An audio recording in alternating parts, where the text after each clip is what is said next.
This is an instructional video to show you how to install the Fortin aftermarket remote start kit provided by Plugnplaykits.com. The kit that you purchase will come with everything that you need, including a step-by-step installation manual. Today we'll be installing this on a 2018 Chevy Malibu. The first step in the installation is to remove the key from the OEM Chevy remote. And you can do that by first pressing the button on the side and then removing the key. And then taking a flat blade screwdriver and prying up on the back. That'll pop it apart. And then you're going to pull the battery out of the remote. And then we're going to place this into the center console. Access the center console by simply opening. And the little cubby back here, that's where you're going to place your key. The next step in the installation process is to access the BCM located on the passenger side of the 2018 Chevy Malibu. Very easy to access. You're just going to want to remove your floor mats if they are there, and then simply reach up here into the carpet, and when you kind of pull that down carefully, pull it to the side, it will reveal your BCM. These three connectors that you see right here are the only three that we have to access. Very simple, they're color coded, should have no problems whatsoever. If you get confused on which connectors go where, you can look at the instructional diagram provided with the kit from www.plugnplaykits.com. So our first step here, we're just going to remove these connectors. So I'll usually remove all three of them. I got a white, blue, and a green. Tuck those out of the way momentarily. And now you've got the harness that was provided with your kit, and you just simply plug in the male side connectors, white, blue, and green. Now the factory harness connectors will fit directly into the mating ports that are on the wiring harness. Just like this. White, blue, and then green. Just like that. Now we'll come back and we'll clean this up once we're finished installing and testing the system. So we're going to go ahead and extend our harness all the way out here so that we can easily access the module for programming. The next step of the installation process of your module is to find and locate the 4-pin data link connector.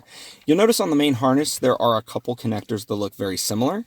However, only one will properly plug into the module. So the first step is we want to hold in the programming key, and then we're going to plug in the 4-pin data link. Now these instructions are found with your kit, and if you follow them step by step, it will ensure a successful programming process. So we're going to go ahead and plug this connector in, and you will notice it begins the LEDs flashing on the front. We want to hold the programming button in until the yellow LED is lit, and then we will release. Once you've released, the yellow indicator is solid. That's an indication that we can go ahead and begin to connect the rest of the connectors. It is worth noting, be very careful during this process. Don't hit the programming button again.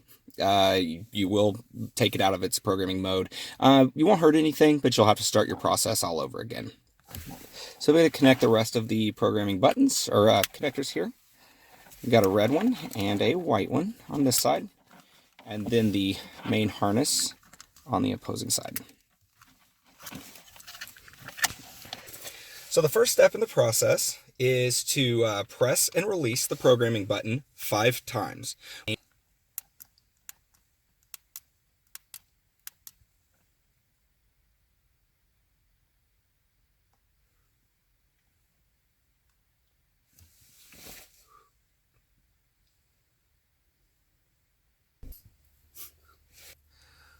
Now once the yellow light is solid, the next step in the programming process is to open the driver door, then press the foot brake pedal, and then now you're going to hold your push to start button until the engine successfully starts. Now we release the foot brake pedal, and you'll notice that the red LED is on and the yellow LED is off. With the door still open, we're going to push the push to start until the engine shuts off. Now that process can take a couple seconds, so make sure you hold it in until it's actually off. Then we want to close the door of the driver's side again.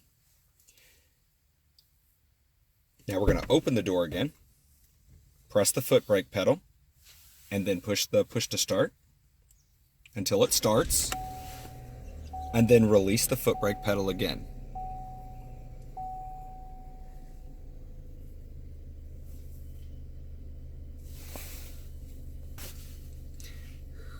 Once the blue light is flashing rapidly, we're pretty much done. We're just going to press the push to start button until the engine goes back off.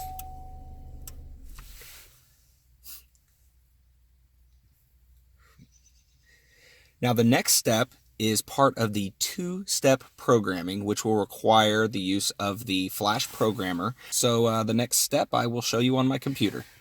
The second part of the programming is very simple, and I am using the programming module that was provided by www.plugnplaykits.com. Simply plug in your 4-pin data link connection to the module, and then after installing the software, you'll use the USB connection to plug into your computer. Once the Flash Link Manager is installed, just start the program.